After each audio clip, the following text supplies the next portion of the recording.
எல்லாரும் முத்திரை புத்தகத்தை பற்றி அம்மா நீங்கள் வந்து இதை 1000 ரூபா நாங்கள் வாங்கினவங்க எல்லாம் 1000 ரூபா கொடுக்கணும்னு நினைக்கிறோம், இது 700 ரூபான்னு நீங்கள் போட்டிருக்கீங்க, இது வந்து குறைந்த விலையில் இருக்குது அப்படின்னு எனக்கு ஒரு 5-6 பேர் எனக்கு மெசேஜ் அனுப்பிச்சிருந்தாங்க. எனக்கு இலக்கு வந்து சம்பாத்தியம் பண்ணணும்னு இலக்கு இல்லை குழந்தைங்களா. அந்த முத்திரை புத்தகத்தில் ஒரு விஷயம் போட்டிருக்கேன். முதல்ல இருந்து கடைசி வரைக்கும் நீங்கள் எல்லாரும் அந்த முத்திரை புத்தகத்தை படித்து பார்க்கணும். முதல்ல இருந்து ஆரம்பத்தில் ப்ரீஃபேஸ் அப்படின்னு சொல்லுவாங்கல்ல, முன்னுரை அப்படிங்கிறதுல இருந்து அதை முழுசா படிச்சாதான் உள்ள போய் முத்திரையை நீங்க எப்படி ஹேண்டில் பண்ணுவீங்க அப்படின்னு உங்களுக்கு தெரியும். அதுக்கு அடுத்து பின்பக்கம் விநாயகர் அகவலுக்கான ஒரு முன்னுரை இருக்கு குழந்தைங்களா.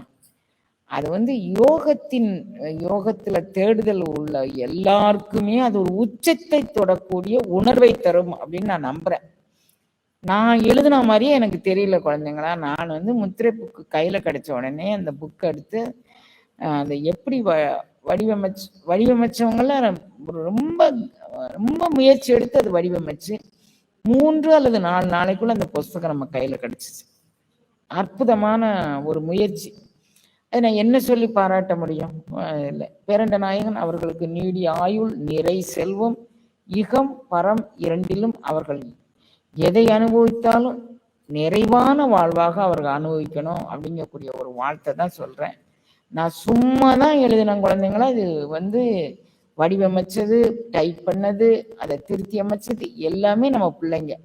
அதனால எல்லா புகழும் இறைவனுக்கு அடுத்து அந்த குழந்தைங்களுக்கு போய் சேரணும் அப்படின்னு நான் ஒரு பிரார்த்தனை வச்சுக்கிறேன். முத்திரை புக்கை கையில வைக்கிறவங்க அந்த பின்னால இருக்கக்கூடியதை கட்டாயம் உங்களுக்கு நீங்க முழுமையாக கான்சென்ட்ரேட் பண்ணி படிக்க தானே 1 மணி நேரம் ஆகும். அந்த 1 மணி நேரமும் மனம் மொழி மெய்களால் நீங்க வேற உலகத்துல நீங்க பயணிப்பீங்க, ஒரு தவ உலகத்துல நீங்க பயணிப்பீங்க. எனக்கு அந்த நம்பிக்கை இருக்கு. ஏன்னா நான் ஒரு முறை படிச்சுட்டு நான் எழுதினதாங்கன்னு நான் எழுதலாம். மணிவாசகர் சொல்றாரு, நான் வந்து நாயேனை தன்னடிகள் பாடுவித்த நாயகனை அப்படிங்கிறார்.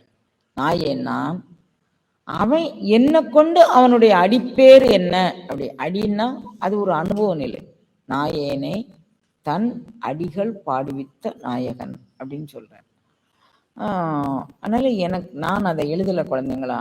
அது வந்து ஔவையம்மா அவளுடைய அருள் அனுபவம் இவ்வுலக மக்களுக்கு போய் சேர வேண்டும் அப்படிங்கிற எண்ணத்துல ஔவையம்மா அதை வடிவமைச்சுக்கிட்டா.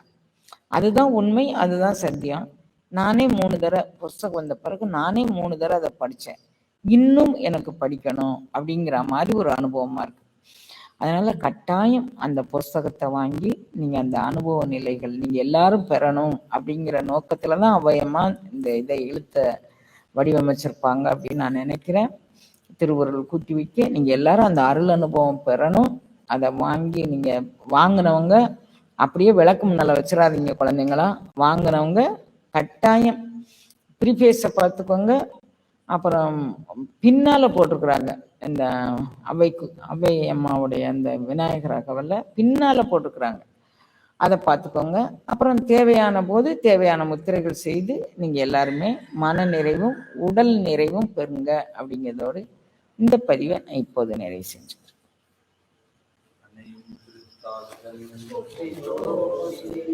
திருவாசக தீக்கை.